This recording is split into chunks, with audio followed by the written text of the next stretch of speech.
কাল বিয়ে, আজ কিন্তু অধিবাস হতো, কিন্তু বিয়েটা ক্যান্সেল হয়ে গেছে। কেন বিয়েটা ক্যান্সেল হয়েছে ওটা তোমাদের সাথে আজ আমি শেয়ার করছি।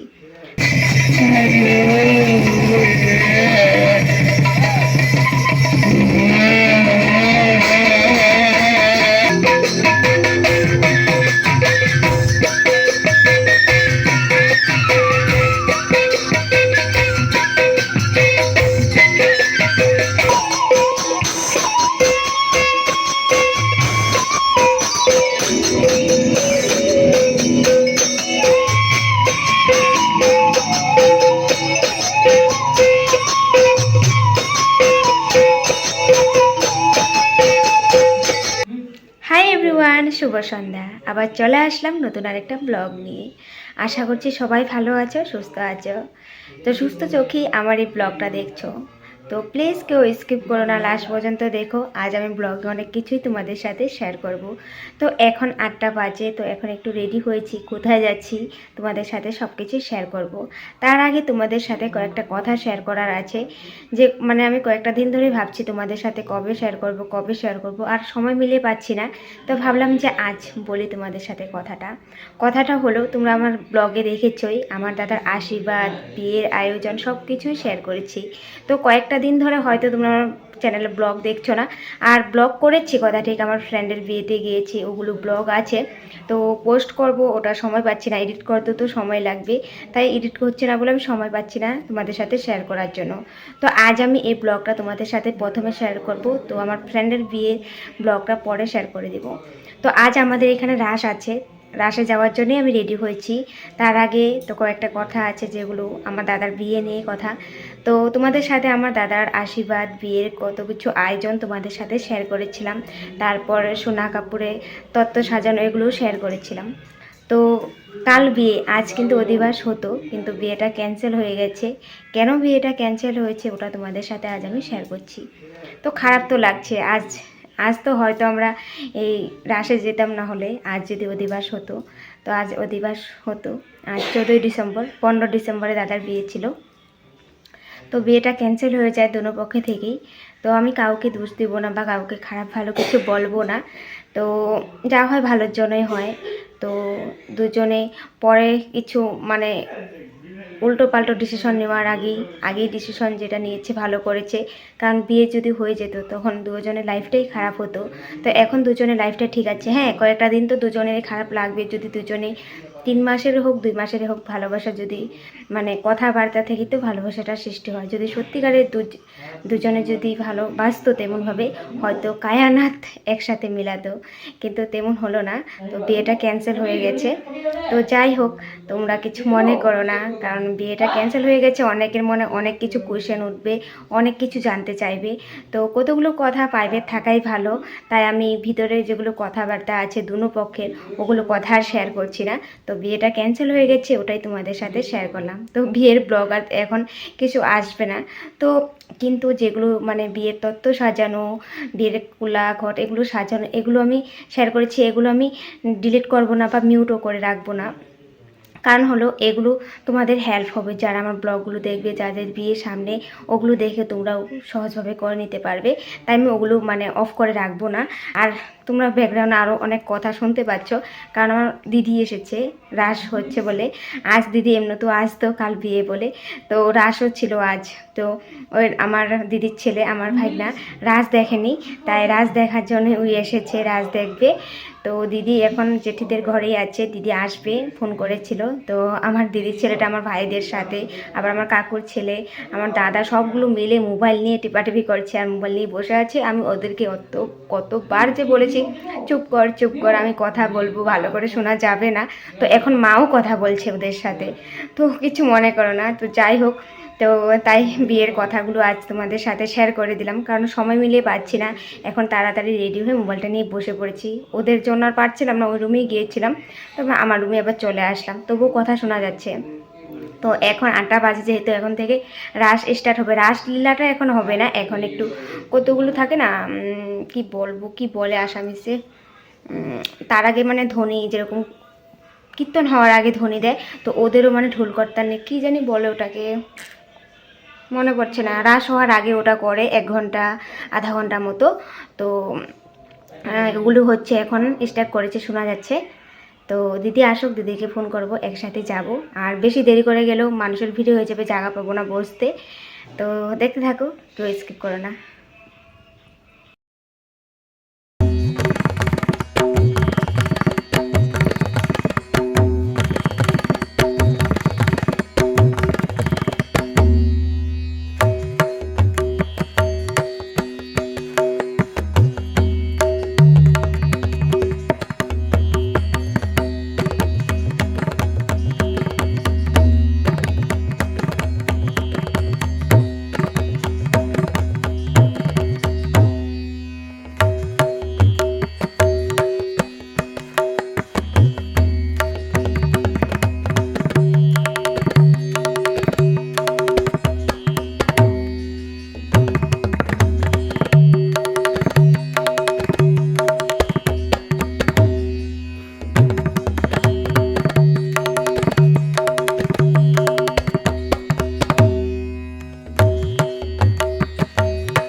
অল্প টাইম বসার পর মা আমি চলে আসলাম কিছু খাওয়ার জন্য। দিদি, আমার ভাগনা, ভাই সবাইকে জিজ্ঞাসা করলাম, ওরা বলছে যে খাবে না। তো আমি একা কীভাবে এসে দোকানে খাই, তো মাকে নিয়ে এসেছি। মা আমি ভাত খাইনি, ওরা সবাই ভাত খেয়ে গিয়েছিলো। মা আজ দুপুরে মাংস বানিয়েছিল, তো ভাইদের, ভাগনা, তো আমার কাকুর ছিল, ওরা তো ছিল সন্ধ্যার সময় ঘরে, তো মা ভাত দিয়ে দিয়েছিল ওদেরকে। তো আমি আর মা খাইয়ে যাইনি, কারণ এত তাড়াতাড়ি ভাত খেতে পারি না। তো মা আমি দোকানে আসলাম, একাও খেতে ভালো লাগে না, তো মাকে নিয়ে এসেছি। তো ঘুগনি, চপ নিয়েছি। তো এই যে দোকান দিচ্ছে যে দেখছো দাদা আর বৌদি, তো ওদের ঘরের সামনে ওরা দোকান দিয়েছে। গত বছর তো মানে পিঠা অনেক কিছু বানিয়ে দোকান দিয়েছিল, অনেকেরা, তারা দেয়নি, অন্যরা দিয়েছিল। তো এবারও ভেবেছিলাম যে যদি দেয় পিঠেই খাবো, তো কি করবো, আর দেয়নি যদি ফুলুরি চপ এগুলোই খেলাম।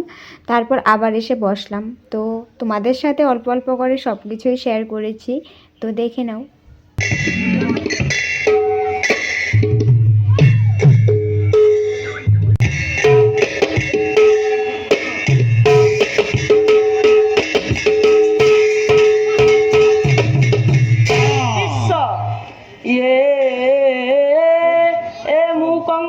বাসালং বঙ্গং লঙ্ঘয়তে গিরিম যৎকিপাতমহং বন্দে পরমানন্দমা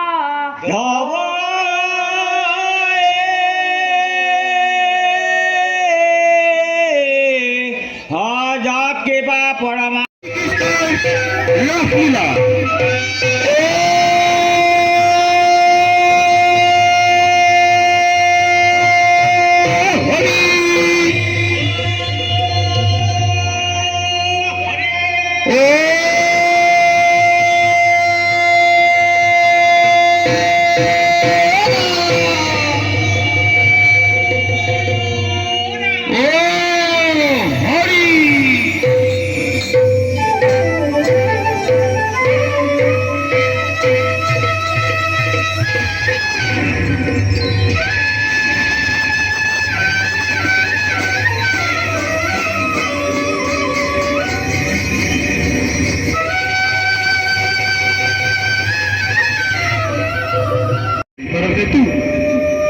পৃথিবীতে কংস কারাগারে দৈত্যকীর গর্ভে অষ্টম সন্তান রূপে কৃষ্ণরূপে অবতার ধূপ হে প্রিয় তাহি কত দেখো দেখো দেখো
আমি ଆମ ଜୀବନକୁ ଏହି ପ୍ରକାର ଶ୍ରୀକୃଷ୍ଣ କୃତଜ୍ଞ ପାଠ ହେବ ତଦନନ୍ତରେ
একবার তো আমি ভেবেছিলাম যে রাজ দেখতে যাব না, ইচ্ছে ছিল না। তো দিদির ছেলে এসেছে, তার মাঝে ঘরের সামনে হচ্ছে, না গেলেও ভালো লাগবে না, তাই এসেছি। তো অল্প একটু দেখলাম, এখন আর দেখতে ইচ্ছে করছে না, এত ঠান্ডা। তো দিদিরও ইচ্ছে করছে না, দিদির ঘুম পেয়ে গেছে। তো আমরা সবাই চলে এসেছি অল্প একটুই দেখে, তারপরের টুকু আর দেখিনি, তাই তোমাদের সাথে শেয়ার করতে পারলাম না। তো এখানেই রাখছি, দেখা হবে নেক্সট ব্লগে। Bye bye.